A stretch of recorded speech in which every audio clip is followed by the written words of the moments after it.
Hello, everybody. What's up? What's up? What's up? Big shout outs to the African Superstar family. I'm the one and only grandmother of Ghana. I have been living in Ghana for 5 years now. And I want to share this information with people that are interested in coming to Ghana, people that are planning trips to Ghana and other African nations. Some of the things that have made me successful here, allowed me to have longevity. I just want to share some of these tips with those of you guys coming here. Big shout out to the African Superstar family. If you're here, please make sure your presence be known. Please make sure you like the stream, and you can also be a part of our conversation in the comments.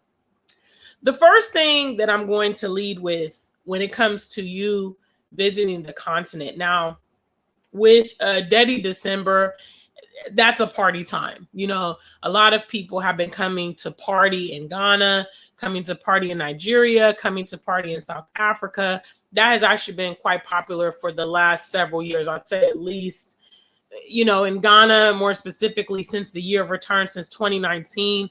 However, I've been traveling in Africa since 2016. And when I went to South Africa, it was a party place. When I came to Ghana, it was a party place. So if you're coming just to do the party thing, you need to have the basics understanding. Make sure you have your documents. Make sure you have your visa.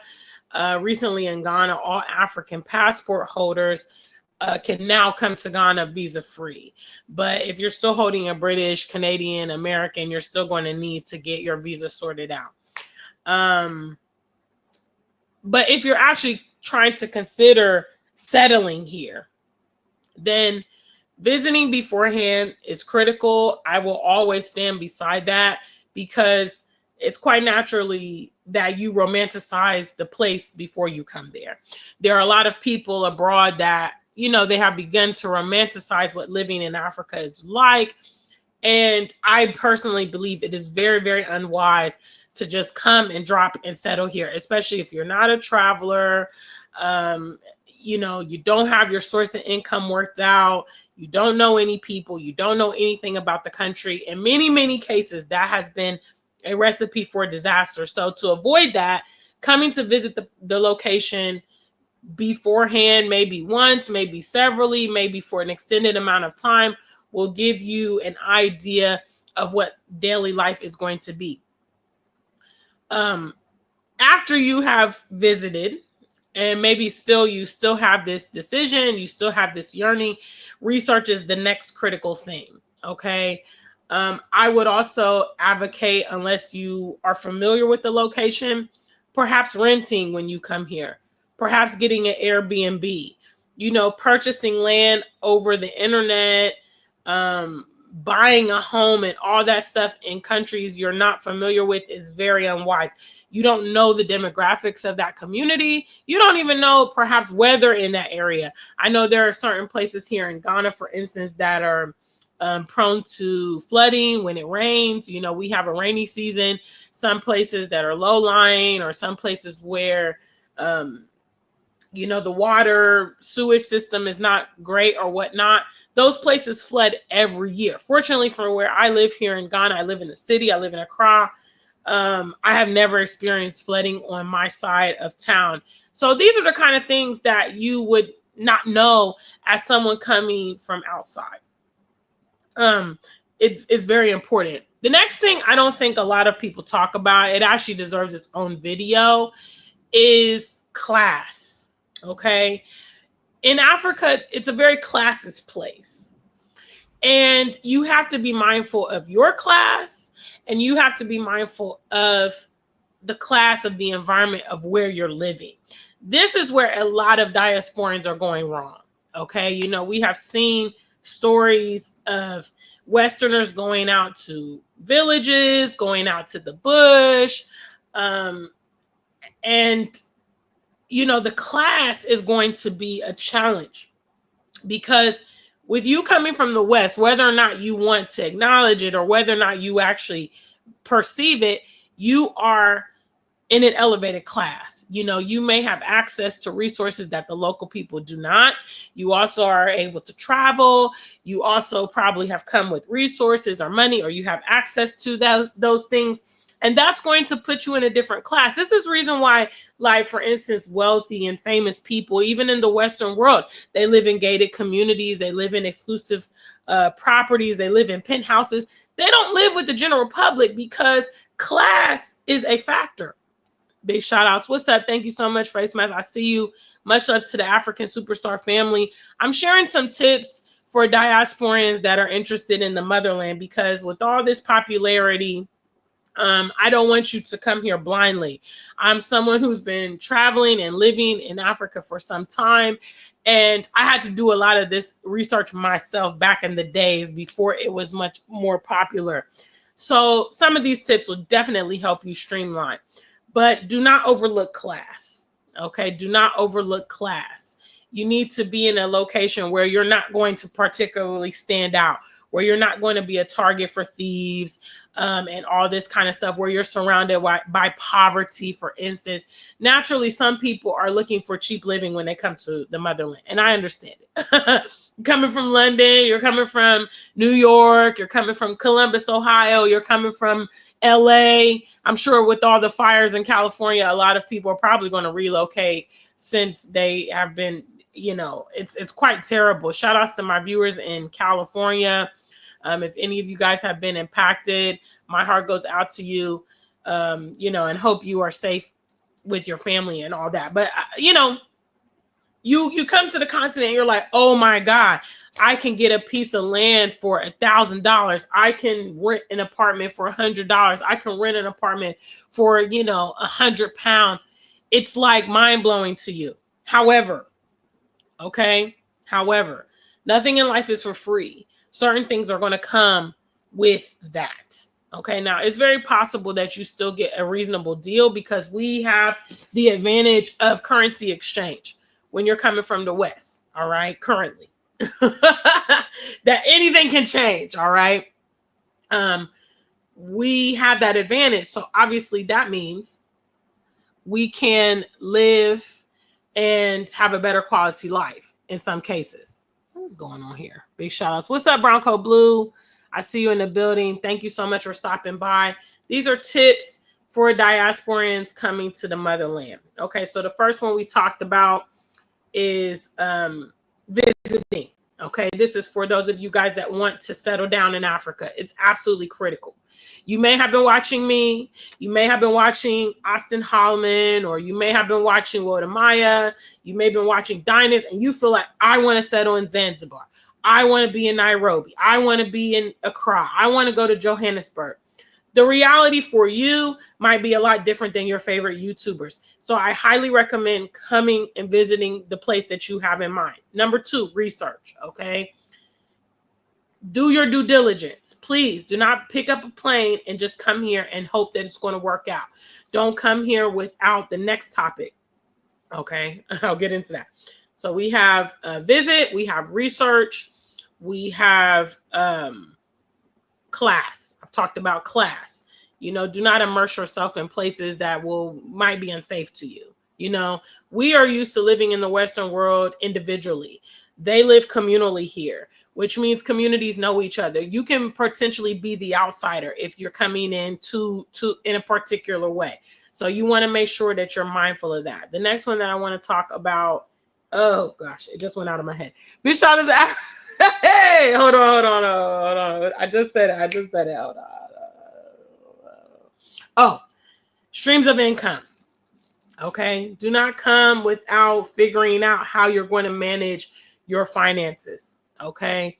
If you're coming here to start a business, all right, again, part of your research should be market research anyway. Okay.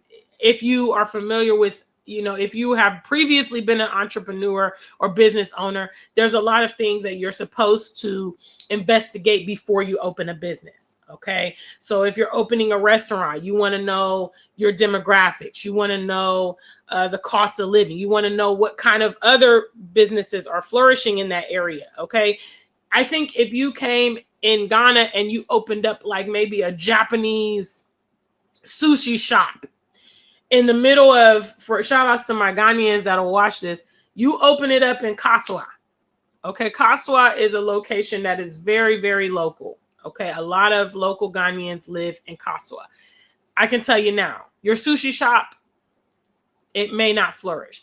Now, if you open up a rice shop in that area, you may have more success. You open up a fufu joint or something with the local food that the people eat. Don't just think, oh yeah, I want to bring this idea from the West and I want to bring it to Ghana and I want to put it in Lagos. It can potentially flourish here, but your demographics are very important. I know several diasporans, unfortunately, that have not had success in their business because they failed to do this. Okay? They failed to do this. They brought their business because they just were in their head thinking that, okay, the Ghanaian people are going to just patronize and or maybe the diasporan people, but the location that they set up shop was not convenient. Okay, if you're looking to do, for instance, an international food business, you need to be where the tourists are. Okay, you need to be where the diaspora is or whoever you're trying to appeal to. All right, placing your business on the other side of town where locals live and then not even trying to appeal to the locals is bad business, and you won't have success. People have not been successful. So if you're coming to do a business, again, research is critical, your demographic is critical, and I would also say make sure you come with income to support you during the time you're getting your business set up and flourish. I know a lot of this stuff is basic, but I recognize in our day and age, common sense is not a thing. Okay, we unfortunately have diasporans coming completely unprepared and they are failing. And then when they fail, they may go and make YouTube videos about how Ghana this and Nigeria that and Kenya this and this, but you can't blame the country. All right. In some instances, you can't blame the country when you come ill prepared. Anybody will tell you that business profiting is a process. All right. That cannot be your sole source of income when you're coming here, when you haven't even opened the business and you don't even know how it's going to perform. You know, now I would say in certain businesses, potentially, maybe you can do pop-up shops or maybe you can do, you know, like a weekend event. I know my girlfriend that was here for some time, Stacy, you know, she started her catering business by doing occasional dinners. You know, she would do dinners, she would sell tickets, and it would be a lovely evening. Once that was successful a few times, she started offering, you know, more catering services as the demand increased. You know, now, do you want to go rent the building, invest in all this equipment, have to hire people and all this stuff before you have even made a CD or made a dollar, made a naira or anything like that? Come on, think about it. All right. So if you're coming to do the business thing, do your due diligence, please. Think it through. Do some investigation. Don't just say, oh my God, I can rent this building for $500 for the year. We're going to put the business here. Okay. Please do the needful. That's one part of it. If you are just coming to live like me, you're coming to just be here. I don't currently have a business. I'm investigating. I'm doing the things I'm telling you guys to do. I'm investigating what's going to work for me, what I can afford, all this stuff. But obviously, I do want to also get a business going here in Ghana at a point. If you don't come and you're having a business, make sure you are considering those streams of income. Even if it means that you periodically go and work. You know, I have some friends that are nurses. They've gone to Dubai and they've done contracts. Oh, you know, I have a friend who's a doctor. She periodically goes and works in Fargo, North Dakota. And, you know, she'll do some work there and then she'll come back to Ghana, whatever it means. I mean, we do have liberty, you know, and that's something that diasporans have to expand their mind to encompass, because you're coming from the Western world and, you know, our world is like this. Okay. Work the job, live, you know, 30 years plus, retire. And that is the structure we have been designed with. Many of us were professionals. You know, we never considered being an entrepreneur. We never thought about living abroad. So all of this is uncharted territory, but it's important for you to structure these things before you come here. Because if you just come here, you've saved up a load of money and you come here Every day you're spending money. Okay. Every day you're depleting your money. All right. So there has to be some concept of how we're going to replenish money, unless you are just independently wealthy. You're sitting on millions, and hey, money is not going to be an issue from today till the day you die. You don't need to raise another dollar or another pound because you've got it made. For the rest of us, you are constantly using money. All right. So the concept of how you bring in money as well needs to be there. Please do not come here without researching for your business or determining what you're going to do as a source of income, your streams of income. Okay. The next thing I want to talk about is learning about your new home. Again, common sense, but a lot of people are not doing that. They're coming to Africa, all right, wherever they're going. They're holing up in their corner, or maybe fraternizing with other foreigners. They don't even know what's going on in the country. They don't even know, they've been here for years. They're no more knowledgeable about the place than they were when they came. That is unsafe and that is unwise. If you're smart, you need to be abreast of what's happening around you. Okay. I'm not saying that, you need to trust every person that you meet. Obviously, to many people that were here, we're going to look like an opportunity for them. It's just what it is. We're from abroad. They think we're rich, and again, going back to my point about class, if you are fraternizing with the help, okay, you're fraternizing with the working class, you're fraternizing with your security guard, you're fraternizing with your personal trainer, the disparity could be huge.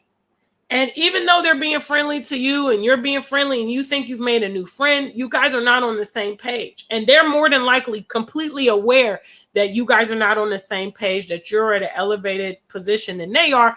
And 9 times out of 10, guys, they are looking to capitalize. Let's be real. It will take you a little bit more legwork to locate your comparable class. If you're coming here from the diaspora, you need to be looking for the professionals. Okay. I mean, most of us are professionals coming in. We may not we may not operate in that capacity here in Africa, but trust me, the upper crust is there. Okay. The professionals are there. The CEOs are there. You're not going to potentially meet your peers at the pool, at the gym, your Bolt and Uber drivers. Again, they're nice people. You potentially could have some relationship with them in terms of, a friendship or whatnot, but getting into the bigger things, doing business, relationships, access to your inner life details, blah, blah. Be very, very careful with who you're dealing with. A lot of these terror stories here on YouTube are because people are not fraternizing with their class.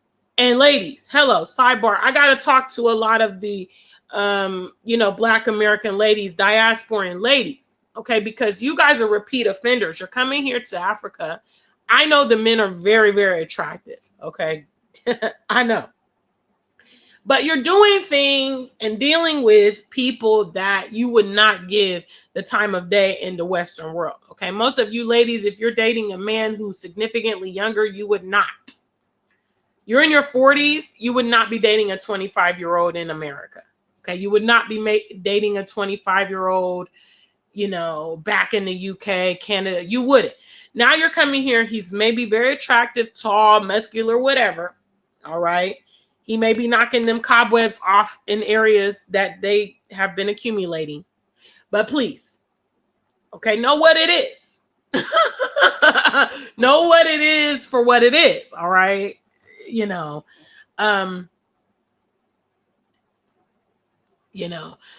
So again, just to kind of round it off, big shout out to the African Superstar family. Guys, if you're here, you're enjoying the conversation, make sure you like the stream. You can also support these tips if they're helpful for you.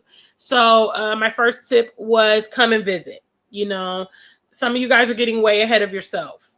Okay, you're talking all these big plans in Africa. You don't even have a passport. You haven't even come here. It's crazy. All right, please do not get motivated by YouTube and social media. I'm just going to pick up I met somebody online. I met somebody on the chat room, and I'm just going to move to Africa, please. All right. The next thing I want to talk about is cultivate your own relationship with your new home. Okay. Again, something a lot of other people are not talking about. Okay. What do I mean by that? With the online dating thing, a lot of people are connecting with what I've seen mostly is either Nigeria or Ghana. I see it a lot on social media. These men and women going, mostly ladies, coming to Ghana, coming to Nigeria to meet people that they have met online, Facebook, Instagram, TikTok, whatever. All right. But apart from that person in that location, they don't know anything about the country that they're in. And what that means is, unfortunately, if you don't have success with the relationship that you're pursuing, if you've done the drastic pick up and move for love kind of thing, now you're in a country that, may not be suited for you, or that you're completely ignorant about. For those of you guys that are in the West, and again, you have interest in these various countries, maybe you're not yet prepared to travel in, I would encourage you to start getting abreast of those places from where you are. Big newsflash. There are Africans in America. There are Africans in the UK. There's Africans in Canada. There's Africans in Australia. Wherever you are, they are there. Okay. 9 times out of 10, if your interest is Nigeria or Ghana or Kenya or South Africa, you'll be able to find those people around the world. I mean, I literally have not been a place yet. I've been to about 20 countries. I haven't been a place yet I have not seen a Ghanaian. And Nigeria has one of the largest diasporas in the world. So 9 times out of 10, you will find Nigerians wherever you are. If you begin to, fraternize with them, they will give you a glimpse of the culture. You will be able to learn. You'll be able to try foods. You'll be able to hear the music. You'll see the traditional wear. And it's been my experience that if you extend the right hand of fellowship, that's what we used to call it in the church, they will respond to you. They're often eager to include you and share and enlighten you and teach you the context behind all of that. The person that I'm currently dating, we listen to local music a lot. And, he will translate it for me. He will, help me to understand the lyrics of the songs and things like that. And these are the values of when you can successfully integrate with your peers wherever. I found that tapping into the Ghanaian community way before I even set foot on the continent has been one of my strongest suits, because when I started coming to Ghana, it was my Ghanaian friends in Ohio. It was my Ghanaian friends in the UK that was like, yo, I'll have my classmate pick you up. I have my friend, I have my cousin come and get you. You can go to my auntie's house for a meal or whatever. And I began to make a lot of friends and a lot of acquaintances and all of that, because you tap into the community and it branches out. And that's something, again, Westerners, we operate so individually. So we don't really always understand the power of community. We see it in other communities, but we don't connect. And that would be one of my advices. I love Ghana to the point that I'm not here for any man in particular. I'm not here for anything in particular. I didn't come with the trends, but I love Ghana so much that's why I'm here. I love it. I love the weather. I love the food. I love the access to beaches. I love the safety. I love the kente. You know what I'm saying? Like, so many things I love about Ghana. It's not about any individual person. And you guys need to cultivate your relationship with the country, with the people. If you're coming for business, if you're coming for relationships, if things don't work out, you still have an interest in being in that location. Okay. Big shout out to the Afrikan Superstar family. Okay, let me read some of the comments for the family that's in the building. Yes. How are you guys? We got over 25. I don't see all y'all in the chat room. Hello, what's up? Stop the show. Be a part of the conversation today. Today's topic is things diasporans need to know coming to Ghana. and across Africa. Okay, I want to help you guys get ready. I've been in Ghana for 5 years now. I've been traveling since 2016 to the continent. I have had no drama. I've not been scammed. You could search my channel, over 1,000 videos. You won't see any sob stories because I have applied a lot of these tips to my own journey and had success. Okay, big shout outs. What's up? Face Mask is in, representing from DC. I see you there. Brown Coat Blue, much love to you. Yes, yes, yes. ATM International, what's up, family? I see you there. Happy New Year, family. War Drum, I see you there. Thank you so much. Valuable information to help our people is always needed. Yes, this is what we should be using our social media for. I know a lot of you guys like to be entertained, but the fact is, when it comes to matters of the diaspora migrating to the motherland, there is no mainstream coverage. There is no support from our governments, or, if anything, people are talking about coming for the parties and all that, but they're not talking about making a life here in Africa. They're not talking about the transitional things you need, and I want to provide that for you guys because I want you guys to have success. Coming to the continent has changed my life. Okay, it has totally changed my life. And I want more of my peers to recognize they have an option on the continent. Okay. However, in order to take advantage of that, it's still critical that you operate with common sense and, go through the process to have that success. Otherwise, you're going to pick up a plane ticket. You're going to spend a lot of money. You're going to come here. You're going to fail. You're going to be disappointed. You're going to have to run back to the West. Everybody's going to hate on you. I told you, they don't like us over there, and all the dumb stuff that the people say, right? You don't want that to be your case. You want to be successful in your endeavors. All right. There's ways that people are being successful. So big shout outs to you, War Drum. I appreciate you stopping by and watching. Please make sure you guys like the stream today. Brown Coat Blue says, what's up? Just cold, suffering from the cold. Oh, yes. In addition to, my concerns going out to those of you guys in California, I saw it snowed in Columbus. If you guys are new to my channel, you don't know. I'm from Columbus, Ohio. I'm a Buckeye. Big shout outs to other Buckeyes in the building. Yes. Big shout outs to my Ohioans.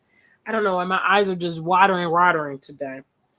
I saw that it snowed. So I know that you guys got hit with a snowstorm. I talked to my girlfriend in Delaware. She was like, yo, it's cold. My girlfriend's Tanya out there in North Dakota. Yeah. Ohio, New York. Yeah. All of that. DC. I heard it from Dr. Lincoln. Big shout out to the family. Yeah. Cold. Sorry for you. It's tropical here in Ghana. Another perk. Shout out to the family. Brown Coat Blue asks, what are my thoughts on Traore in Ghana? Think Muhammad is leaning towards AES that would send shockwaves through the region. Shout out to Brown Coat Blue.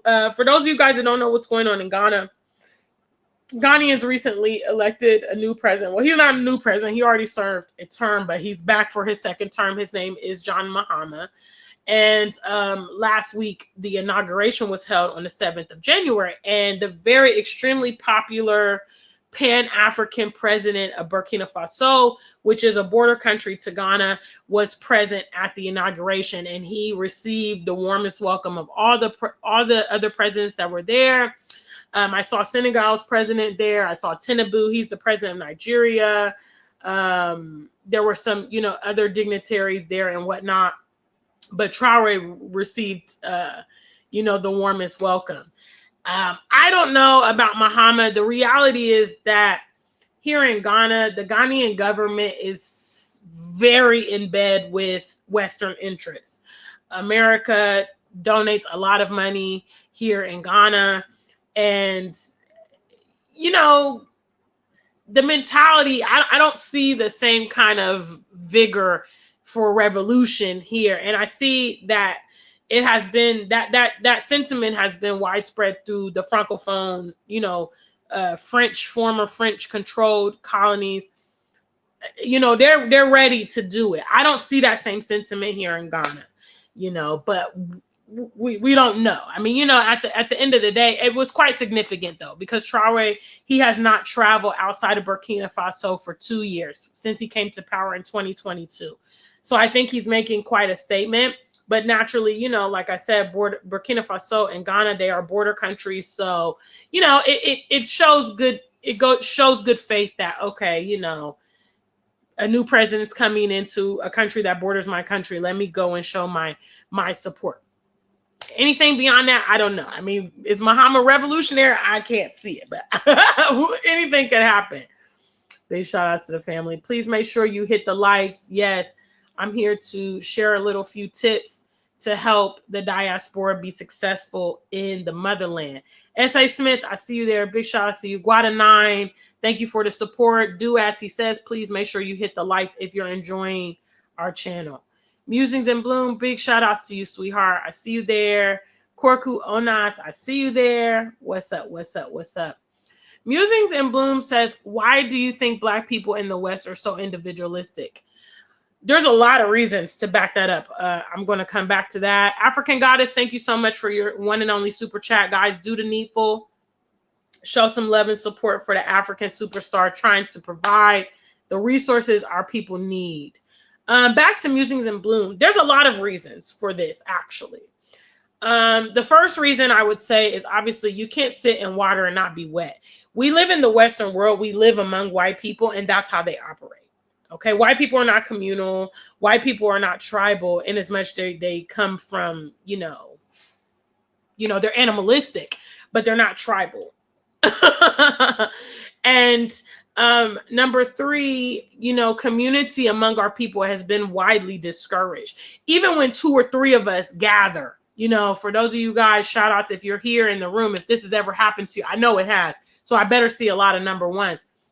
If you in the workplace, you and your colleagues are talking, you guys are at the coffee machine, you guys are having a quick chat at the printer, here comes your boss. Okay. Suddenly you're getting a call. Suddenly you're getting an email. They don't want to see us convene. So it has been discouraged. They in their mind, they know all of the treachery that they have inflicted on our people. And in their mind, we're getting ready to retaliate. And in their mind, we're having conversations. We are plotting and planning, and we're having a wake up party, and so they want to make sure that we do not connect at all. This is at large why the diaspora has never been promoted to go to Africa. Why we've been taught certain things that, Africans don't like us, and they sold us into slavery, and we're different people, all this kind of stuff. There's nothing in Africa. If you grew up in the Western world and you didn't have exposure, and maybe your parents weren't from the motherland or whatnot, you would learn very little practical information about the continent. And that's all strategic. Okay. So I think in many ways, we, the Western Blacks, we have ingested a lot of the nonsense of our environment, which is why we lack in communities. We don't understand that there's nothing wrong with self-preservation. There's nothing wrong with containing things among ourselves, circulating our money among ourselves, marrying each other, doing for each other, supporting each other's business. We have been convinced that integration is the way and diversity is the way. We don't benefit from integration. We don't benefit from diversity, but we have been conditioned to think that we have. So that's a little bit about my perspectives on that. I mean, that is actually a whole video. That's actually a whole video, Musings in Bloom. Big shout out to you. All right, family. Thank you so much. African Goddess in the building. Yes, yes, yes. Ms. Myrtle is in the building from St. Kitts. Thank you so much, sweetheart. We're international. I see the family. Sir Patrick, big shout outs to you. Coach Kiaria. Yes, honey. Big shout outs to you. Yes, yes, yes, yes, yes. This is also a really good point. Thank you, African Goddess. Life in the West is fast paced. Just to keep up with your bills is difficult for time for socialization. That's a really, really good point, because you don't have time. And I actually recently dealt with this when I was in England for my show in November. you try to connect with your friends. It's like an event, okay, let's get together, let's go for a meal, let's go to the movies, or you have to schedule time. It can't just be you ring up your friend, hey, it's a Wednesday, do you want to go for a walk in the park, you want to go for ice cream, hey girl, bring the kids over for dinner. Everything has to be organized because of the demands of Western life. Here in Ghana, we have time. People, I mean, I can't tell you how many times I've run into somebody and them say, hey, let's go get something to eat. Let's go to the beach, or friends call, talk to you on the phone for hours. I mean, I would definitely say that the environment is a lot more conducive for communities. And then also here in the motherland, families are still intact. So your mom and dad are married, you grew up with your biological siblings, your cousins, you guys get together. I mean, there's a lot of things that are conducive for family and communities here. And then you also have the tribal affiliations. You have certain areas of the country or certain areas of the town where the tribe, typically tribesmen, will all live around each other. So there's a lot of things that support community and family here that are not supported in the Western world. Big shots. Okay, I'm moving through, guys. I'll get back to the topic. I'm just reading these comments. African Goddess says, also the weather in some parts of the West does not promote street life. That's facts. That's trap. That's facts. Big shout outs. Yes. What's up, family? Musing says, as someone who thrives in community, finding it in the UK has been nearly impossible. I'm learning to adjust to the insanity. Absolutely. It's really difficult. It's super difficult. I mean, I was in the UK for a month. I had a couple friends that I wanted to see in my hometown in the UK, Northampton. And it's like a 30-minute bus ride away. It's like a 15-minute train ride. Yet the schedules, when I had time, my friends were working. When they were off, I was, doing, it was just, it was difficult. And I didn't get to see some people, which was unfortunate. All right, guys. So getting back to the topic is tips that will help diasporians thrive on the continent. So far, I've talked about visiting. Okay. If you're interested in coming to the motherland, start there. All right, please start there, because again, a lot of you guys are getting most of your information from social media. There really isn't any mainstream channels, all right, for pushing this and promoting this.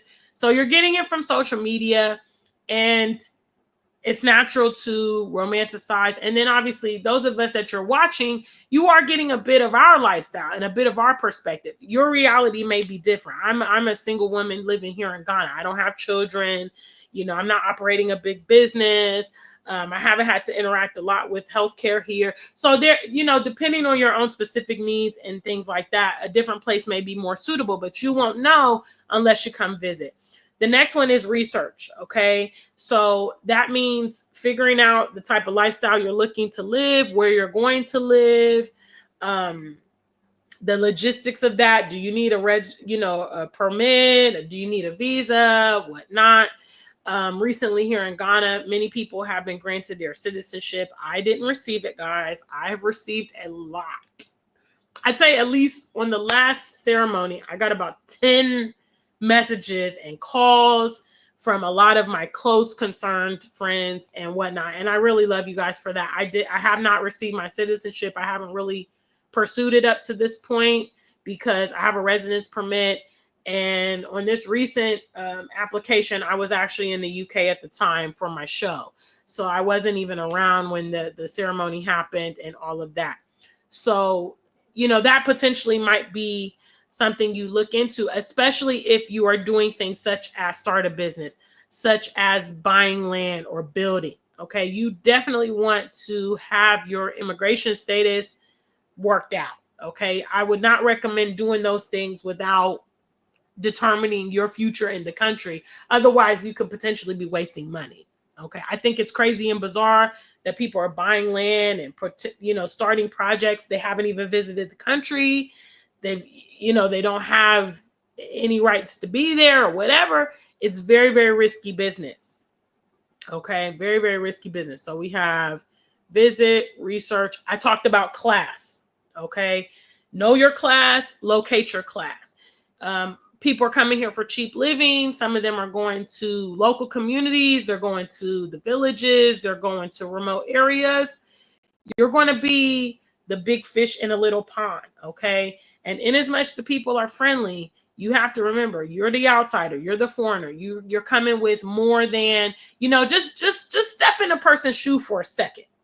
Okay, you've got local, for instance, this is, in my opinion, one of the big challenges with Gambia for our people. For what I understand, Gambia has a huge rate of poverty.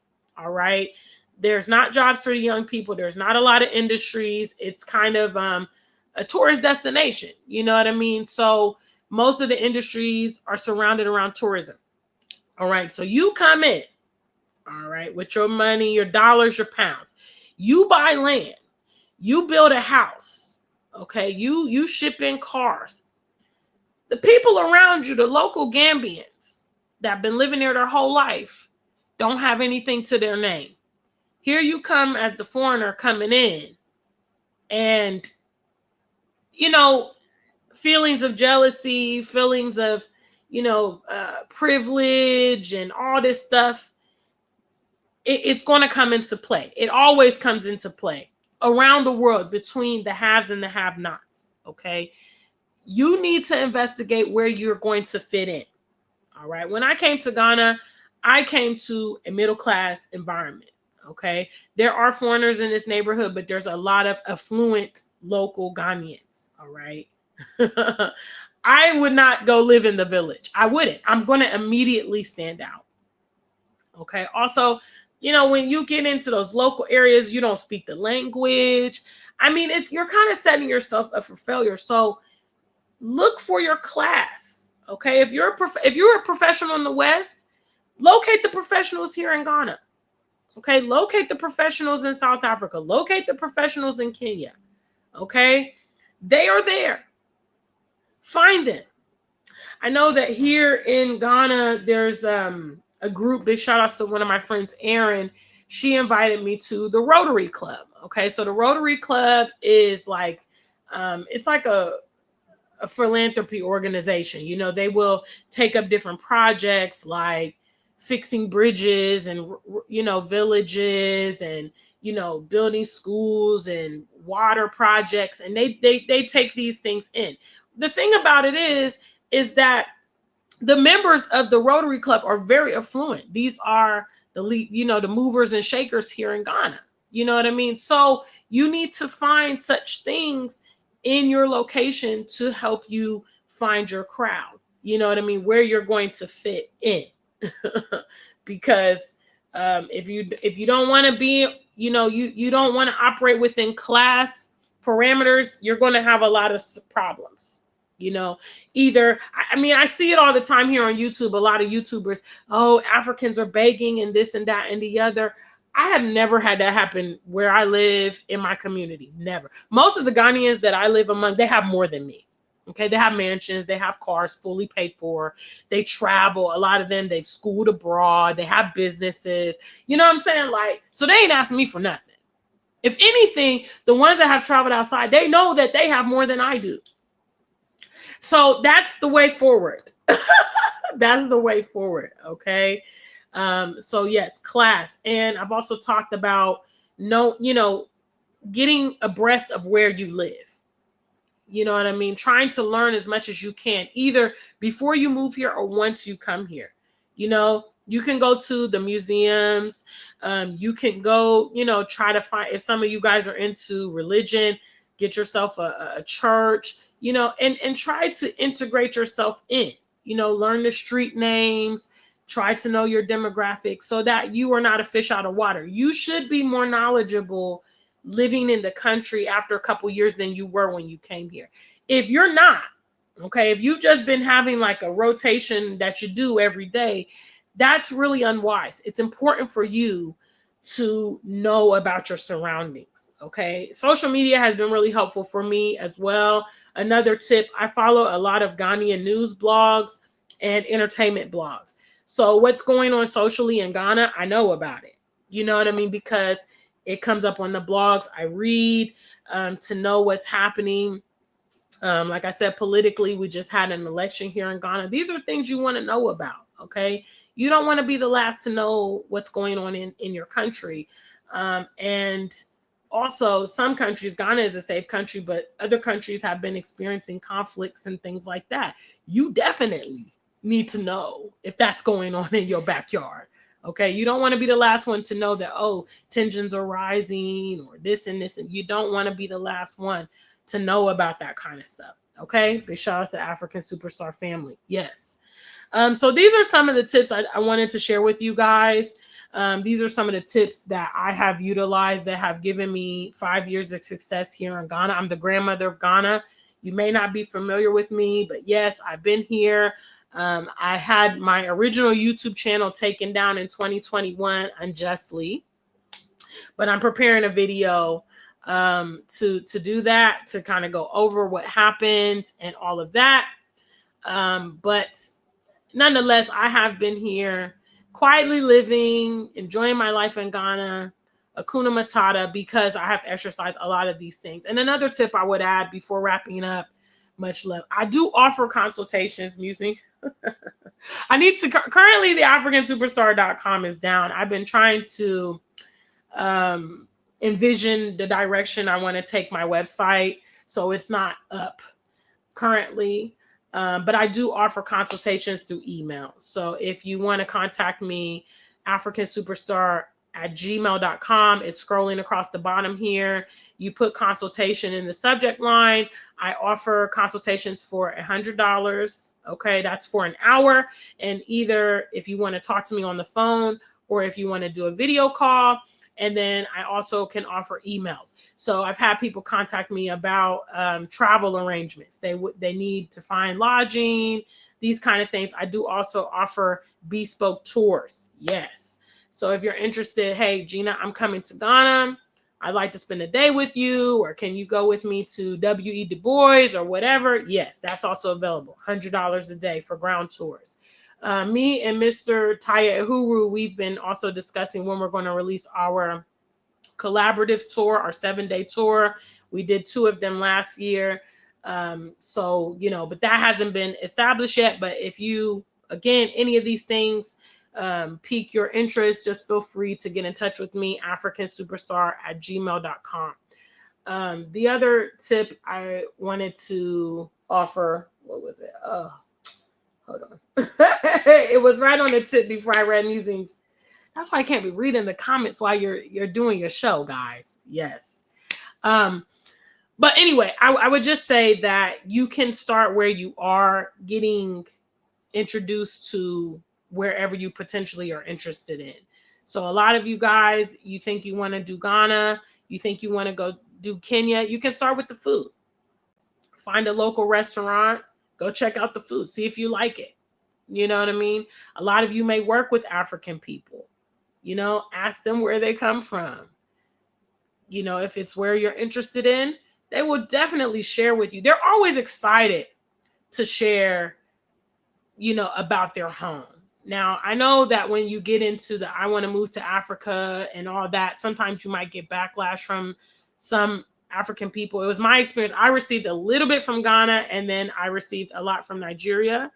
But I think, again, what you have to take into concept is the dynamics of what's going on in their countries. Okay. You know, in Nigeria, there have been a lot of challenging things going on in the past, you know, several years. And that's why Nigerians have the perspective that they have on their country. But if you talk to somebody from a different location that doesn't necessarily have those same dynamics, they may be a lot more welcoming or promote you to go. Now, like for instance, Congo. I wouldn't probably promote you to migrate to the Congo right now. They're having a major conflict in the Congo. They're having a major conflict in Sudan. You know, they're having a major conflict in a part of Cameroon, you know, where the Francophone and Anglophone regions connect. They're having a conflict there. These are areas I would not promote you to go because they're in conflict and you don't want to be in these places when things go down. You're not even abreast of the place. And then they're also having conflicts, so I would advise you to avoid those kind of things. Another advice to people specifically looking at Ghana. Those of you guys specifically looking at Ghana, let me just tell you, please operate with a sense of urgency. Okay. The more popular Ghana becomes, the more people are coming here. The more expensive it's going to be to enter the market. So if you have interest in purchasing land or setting up your business or whatever, you want to get on it sooner than later. Trust me. Because even since I came here in 2020, I have seen the prices of things skyrocket. For instance, I sell land at a settlement called Shy Hills.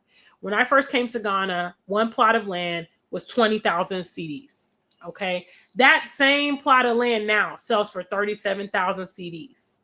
All right. If you guys are interested how much that is in dollars, you can go to Google and you can type in 37,000 CDs. It's CEDIS. All right. To dollars, to pounds or euros or whatever you're working with, and see how much it is in your local currency. But the point is, it's gone up almost 20,000 CDs in the course of 5 years. Okay. That means today's price is not tomorrow's price. That means the opportunity that's here in Ghana is not necessarily available 5 years, 10 years. Please light the fire underneath your ass if you are interested on the continent. All right. Light the fire underneath your ass, because the foreigners are not hung up on diaspora wars and I'm an indigenous Indian and all. They're not worried about none of that. They're looking at dollars and cents. Okay. They're looking at opportunity. They're looking at appreciation. They're looking at generational wealth and establishing themselves. All right. I hate that the diaspora is really preoccupied with erroneous things. And a lot of them, by the time they want to get in, they want to enter this market, they're going to be priced out because in their mind, it's ingrained, oh, Africa's cheap. I can do it at any time. Let me be the first-hand account here. Even the apartment that I'm renting. Okay. The apartment that I'm renting currently has gone up every year, 200 CDs. Okay. Now you're going to say, yeah, well, here in America it does the same thing. Yeah, I feel you. But what can happen, okay, in the grander scheme is that dollar could equal to the CD. And when that happens, guys, you're not going to be able to take advantage of the fact that you're coming with Western currency, okay? The best way to take advantage of the currency exchange is to do it now when your currency weighs a lot more in the local, the local currency. Okay, you can be able to get that bang for your buck if you do it now. All right. So I just want to send that candid, advice out to those of you specifically interested in Ghana. Trust me, the more popular it becomes, all right, the more expensive things are going to become. All right. And if Ghana is on your horizon, then you need to put some urgency in your game plan. Okay. Big shout outs. What's up? What's up? I don't think I have talked about this much. I've heard briefly about it. I don't know. I've heard, for instance, like an area called Johnstown. I've heard that there has been the foreigners, I believe the Chinese have taken some ownership or control over there. Don't count me on it because I don't know specifically, but yeah, I mean, gentrification comes with foreigners, basically, or in our context in the Western world, white people. They will, come in a place that they can basically get things for the cheap, right? Because normally, if an area is getting gentrified, it's probably got dilapidated buildings or rundown properties or a lack of business, a lack of industry. So then people see, okay, I can get this building for cheap and renovate it. Okay. And that's what they do. And that's what they're going to do here in Ghana. Okay, you know, it is what it is. Gentrification follows people worldwide. Big shout outs. What's up? What's up? Cell says Ghana is starting the 24-hour economy, so take advantage of it. We need to boost our economy. The way to boost the economy in Ghana simply is to produce. Ghana doesn't manufacture anything here. And Ghana has to import everything. If Ghana wants to improve their currency, they need to start producing and exporting and doing business simply. You know, you can't increase your currency when you're constantly borrowing and when you're importing everything. You really don't have anything to exchange. You know, so that's what they need to do. Businesses need to be created to boost the economy. It's very simple. I mean, I'm not even an economist, but these are kind of the basics. All right, let me finish with these comments. I'm going to be wrapping up. Johnstown is, I know it's right on the coast. There is a historical lighthouse there. I've briefly visited Johnstown once. If you guys have listened to my music on the channel, I have a freestyle which I shot in Johnstown, which is called The One and Only Freestyle. It's here on the channel. So I went down to Johnstown, but that is the first and only time I have been there. But I understand that it used to be a fishing community, and the Chinese came and assumed some of that land, or that's what I heard. That's what I heard in passing. I can't, maybe any Ghanaians that watch this video can verify if they know more details on it. But you can Google Johnstown. I know you can go straight down through the town to get there, because when I was going to Johnstown, I was actually coming from Black Star Square, and we went through town eventually and got to Johnstown. So yes.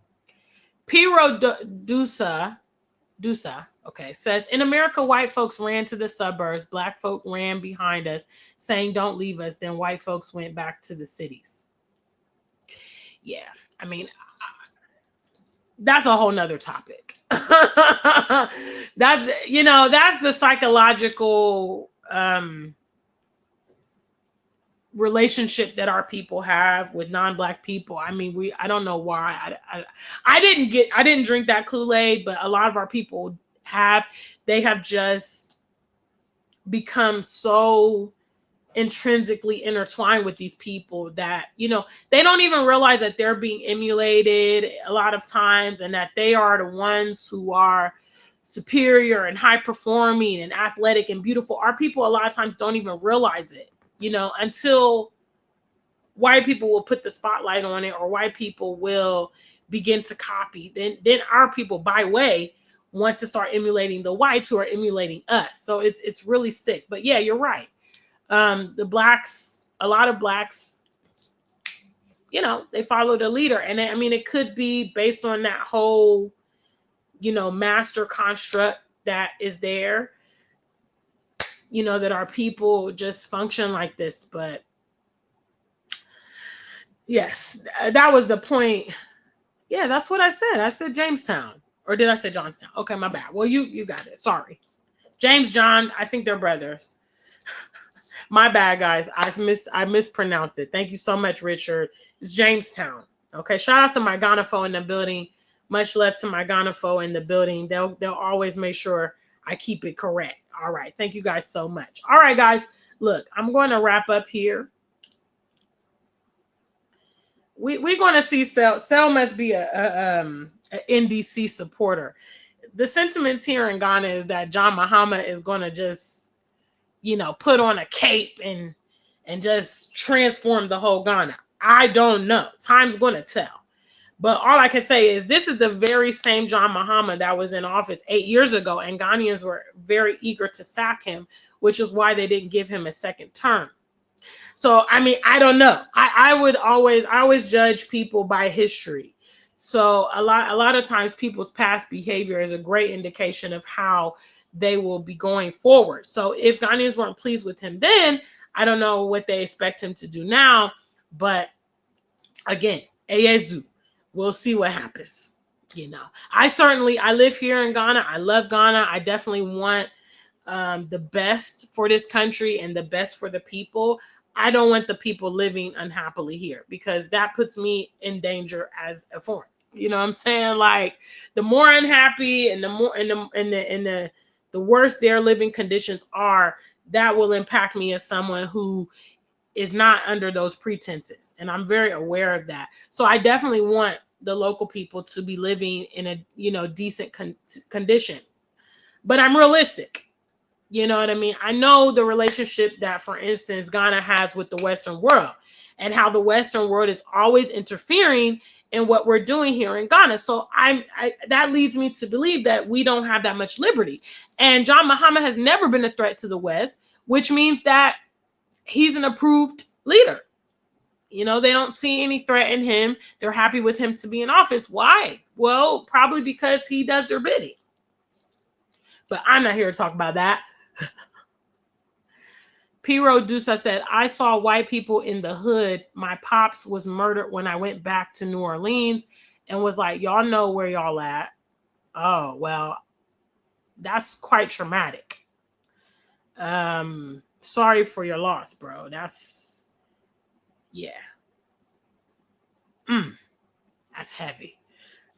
God forbid any of us ever have to witness our parents going through that. Special shout outs to African Goddess, our one and only super chat don. We had a lot of you guys here today, but